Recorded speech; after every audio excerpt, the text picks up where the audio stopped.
Hey, what's going on there, everybody? So, I managed to acquire a NECA Ghostface Ultimate Action figure.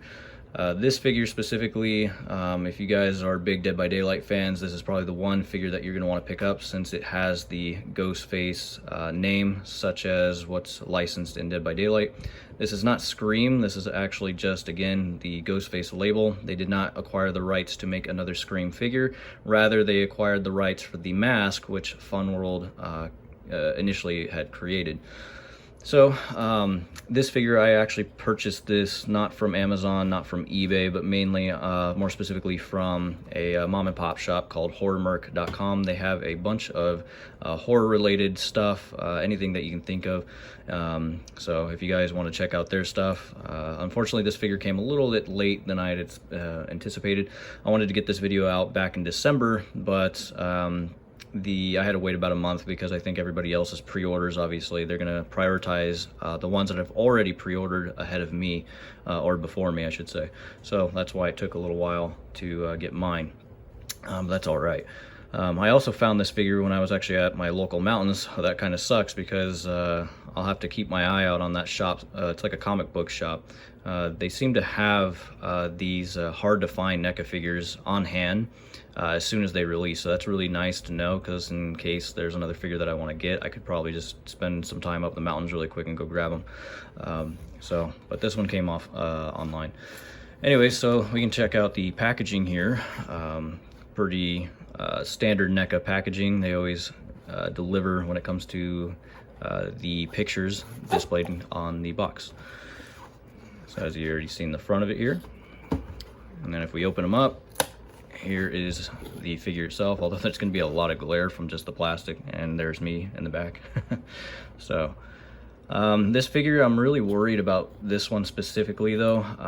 It seems like, and it's really disappointing to hear about this, NECA's quality control has gotten a little bad over the course of the years, and these figures are notorious for the joint to actually break, and I'm hoping mine doesn't end up being like that, because I'm going to be pretty pissed off. But there's already been a few people that have reviewed this figure on YouTube, and the arm, when you try to bend the elbow literally just snaps off.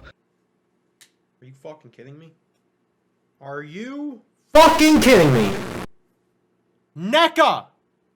Randy! The fuck? And that's really concerning, considering you're paying at least $30 for these figures. And you know, and people want to take these out, they want to display them, and you know, when you spend money on a product, you don't expect it to break right out of the packaging. So if I find out that the joints feel a little too stiff, I may just throw them in some hot water, and I'm not going to try to articulate them too much for this video. But yeah, he does come with some alternative heads here. Unfortunately, we'll take them out here, but I'm just kind of showing you from within the packaging. You get a green one, which glows in the dark. That's pretty cool. You got a bloody one. The bloody one I think they could have done a little bit better with, kind of like the bloody mask that you get for Halloween, where you pump the heart and it squirts blood down the face of the mask. And then you got this kind of rotten, kind of colored one at the top. And then you just got your standardized one that's already on him, and I think I'm just going to use the standard one. I don't really care for many of the alternative heads that NECA has, but you know, it's always nice to have them, you know. And he does come with a sick-ass scythe. I don't really know why he's given a scythe per se, but it does look pretty cool with the figure when you see it detailed. I think it's they don't really show it too much on the back, but I'm just going to probably have him posed as if he was in Dead by Daylight, where he's crouching and stalking people, so that's how I'm going to probably set him up. And I'll just have his standard knife, which is at the bottom down here. He does come with 3 knives. He comes with a, seems like a hunting knife, or maybe that's a hunting knife, a Bowie knife, and a kitchen knife. He comes with a voice changer. And because this is not a Scream license, he does not come with a cell phone. So you could probably find a cell phone prop though if you wanted to go that route. He does come with 2 alternative hands here. I've been told that one of these hands is practically the same. It's only meant to kind of fit a different blade. So, and then of course he comes with a scythe. So he doesn't come with a whole lot of accessories, but it's just enough to get you going here. So I'm going to pause the video, and I'm going to go ahead and take him out of the packaging, and we'll go ahead and articulate him, and hopefully he doesn't fucking break on me.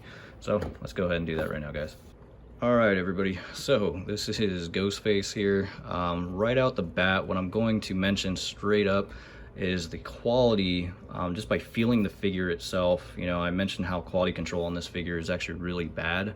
And yeah, I'm gonna say right now, the quality of these hands, these alternative hands. Oh, okay. Well, he even wants to die. He realizes his quality is so shit. Stay. All right. So the alternative hands here, yeah, you can definitely tell by feeling these that they just feel very rough, like a really shitty made plastic. It almost feels like a Dollar Tree type of feeling plastic. I don't know how to really describe it. It's just very rough, not very smooth to the touch here. If you even look at this grippy hand here, it does have a bit of a goof on the index finger. I'm actually trying to take it off, but see if I can get my camera to focus here. You can't really see it, it's a little too dark, but let me see if I can try to turn it. So right where the index finger and the thumb meet, you can see just barely on the very tip of that index finger how there's a bit of a mold mark from when the plastic was stamped together.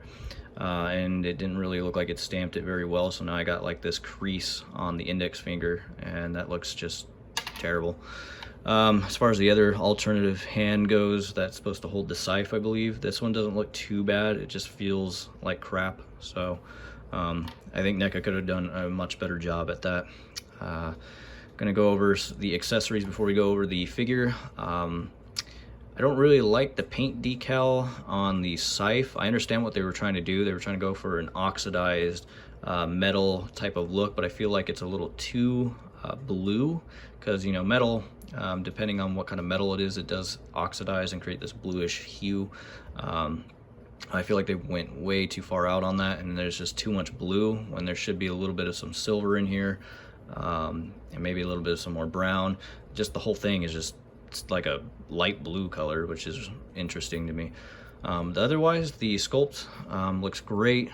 The overall feel of the wooden stick kind of feels cheap, but still, you know, still a great looking little scythe for the figure itself.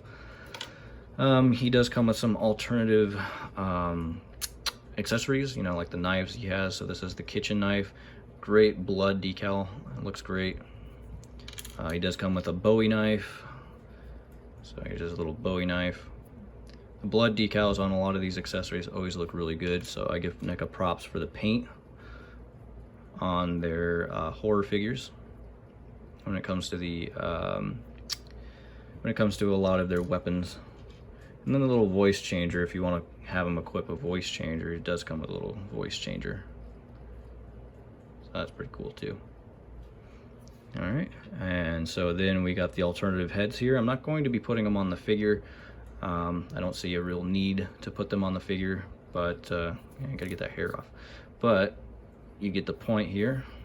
I think they could have probably done a much better job on the bloody Ghostface mask. I think it needed to drip blood out the eyes rather.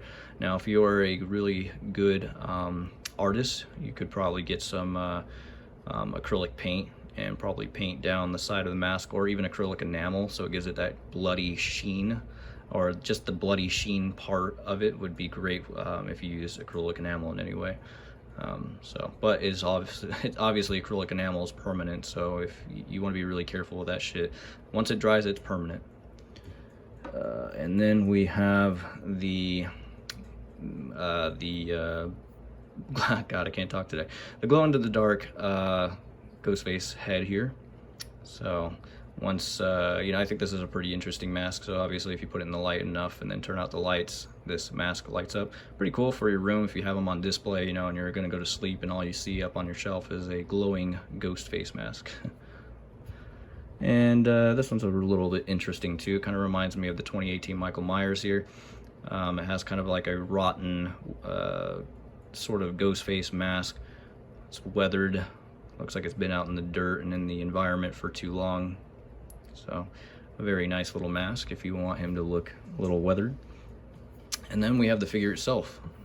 So the figure, so again, right out the bat, I'm going to be straight up.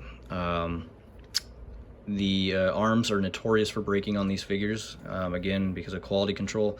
I think if you do manage to acquire this figure, to take off the robe and submerge the figure in a hot water bath. You know, let them sit for a good 30 minutes and then try to see if you can articulate the elbows, because I've already seen a few YouTube videos where where people are getting this figure and they literally just break right out of the box from the elbows. So be very careful trying to articulate these elbows. I'm going to see if I can try to articulate mine, but no promises that I'll be able to, so I'll probably have to submerge my figure as well. But we can go ahead and articulate the head. The head moves side to side, up and down. You can also take the hood off if you wanted to. So obviously you're going to be able to do that, because how else are you going to change the head, am I right?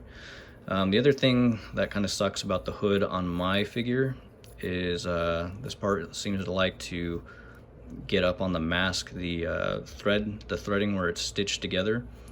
This little tab right here, I don't know if you can see that, but it's really hard to hide that part of the hood while you're trying to pull it back. As you can see, it just wants to keep catching onto the mask. So I may have to take some scissors and cut that to make a small little adjustment. But otherwise the hood is very nice. It fits around the figure very nicely and looks like something out of a Ghostface or Scream movie. The arms up and down, they're a little tight. Be very careful when you're getting your figure so they don't break at the arm joint. It does go up and down. You can do the other one too. And it is a swivel 360 motion. Now the elbows, I'm really dreading this. Yeah, there's way too much. It's way too hard to move that elbow joint. I'm not going to attempt it and try to, because my luck, I will break my Ghostface arm as well. So I'm just going to submerge my figure in hot water. I'm not even going to attempt the left arm. Moving on to the legs here. Legs go up and down pretty nicely. And unfortunately the knees do not articulate all that much. They go about there, and that's kind of it. And I think it's because of the way that it is sculpted. It does swivel pretty much almost a full 360, and as well as this one. Oh, look at that. Yeah, you want to talk about quality control on this figure. I got glue literally on his knee. I don't know if I can even get that off. It's like a fuck up of some sort.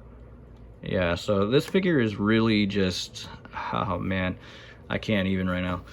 Let's see. So, and in the inside, there's the inside of him. Oh look, and there's another blotched. Yeah, the texture of the legs just feel terrible, and like just as terrible as the hands. And if you notice right here, there's no texturing on the inner. It's not like you're gonna see this, you know, this is really nitpicky, but even then though, it just goes to show you the kind of quality that you're getting with this figure, and it's something to think about. There's no texturing right here. It's just like the plastic got melted here on the leg or something during production. But obviously there's no torso. That's fine, you're not going to be taking this robe off anyways, so it's just a very default torso. So if we take down his robe here, he does have an articulation joint in the torso though. It goes up and down a little bit. But that's, you know, that glue that's on his knee down here, you can't really see it. Again, that's really kind of nitpicky too. But again, going back to the quality control here, that's just not really acceptable. And just feeling the overall quality of the figure is just meh. So it's really hard. If you're a big Ghostface fan, it's really hard to pass this figure, but in my opinion, you probably should pass this figure, just for the quality control alone. It's really unfortunate too, because I've always praised NECA products in the past for having great quality and great, you know, sculpted figures. Like, don't get me wrong, their figures are sculpted amazingly. The problem is their overall quality. And it's saying a lot because I used to be a McFarlane guy. I used to collect all the Walking Dead McFarlane figures, and then I swapped to NECA. That's when I started going with NECA figures, because I felt like McFarlane's figures were shitty. All the accessories that I would get with my Walking Dead figures would just snap, break, and I'm not really handling these things like a child. I'm just trying to either put the accessory in the figure's hand, and it just snaps on me. So, yeah, very unfortunate. Hopefully NECA doesn't keep continuing down this route, but I've heard other horror stories of people with past NECA figures that have also broken on them. So far, I've never had a NECA figure break on me yet. So this figure just might be the exception. So hopefully that's not the case, because I do want to display him. I think he does look like a good figure, despite the quality control on him per se. As long as if I can just get him articulated in the spot that I want him, I will never have to touch him much anymore. But yeah, that'll do it, I think, for my NECA Ghostface figure. I know a lot of you Dead by Daylight guys that watch my videos, I think this is probably going to be the one figure you're going to want to pick up. But again, keep in mind that you may not be very impressed with the quality of your figure as well. And hopefully you get a much better figure than maybe even myself or the people that were unfortunately doomed to have their arms break on their Ghostface. So I'm actually kind of curious to see if I can get him into a crouching position. I don't think I will be able to, just because the knees are very restrictive. But let's see. Yeah, I'm probably not going to be able to get him into a crouching position like he is in Dead by Daylight. I kind of can, but it just looks really awkward. And if he... I can't bend the elbow right now. I was about to bend the elbow and try to see if I can put his knife in there. But that's as far as you can go. As far as crouching goes, I can pull down the camera a little bit. I'm using his foot as kind of a base. But anyways, guys, yeah, that'll do it for my NECA Ghostface figure. If you guys have any questions, comments, concerns, please feel free to leave them in the comment section below. And hopefully I don't have any issues with this figure. All right, guys, you have a good one. All right, guys, really quick before I go, I actually just took off the robe off my figure, and I was getting ready to just go ahead and throw him in some hot water. And I thought, you know what, fuck it, we're not going to do the hot water trick. We're going to risk it, and we're going to try to bend these elbows by carefully applying pressure to the joint and then carefully bending it to the position that it's allowed to go. And I did find success with that. So a little trick that I thought I'd show you guys with your NECA Ghostface, if you do acquire this figure, or anybody out there that wants to you know, bend or articulate this guy without breaking him for your NECA Ghostface video reviews, is take off the robe, look at where the articulation joints are within the figure itself, and then this is actually a double articulation joint. There's a joint up at the forearm and then at the bicep here. And what you want to do is you grab this part. Don't worry about articulating the forearm one just yet. Just try to get the one at the bicep to articulate first, which would be the top one. And then what you do is you carefully you push down, apply pressure, and then you want to just kind of start bending it upwards and grabbing the joint until it eventually moves up. Because if you just, you know, if you try to just bend the joint, you're basically putting a lot of force on the peg itself, and by supporting the peg by applying pressure minimizes its chance of basically breaking the joint, the peg inside the joint. So that's a little technique that I did just discovered right now. And then same goes with the bottom of the forearm here. You just take it, apply pressure, and start bending it upwards. And then eventually you're able to articulate the whole figure without any worries of the joint breaking. Just keep going up and down on the ball joints or on the joints themselves, and eventually they'll start getting more looser and less stiff, and that's what you want, so the figure doesn't, the arm doesn't break. And as you can see, it's now loosened up quite a bit to where I don't have to apply any force to get this to move up and down. And then you want to do the same thing with the left arm. Push down on the joint, go up and down, and eventually it'll start getting loose just like the right hand, and you won't have to apply any pressure to it to get it to do what it's designed to do. So there you go. I did not have to submerge them in any hot water, thankfully. Anyways guys, see you in the next video. Take care.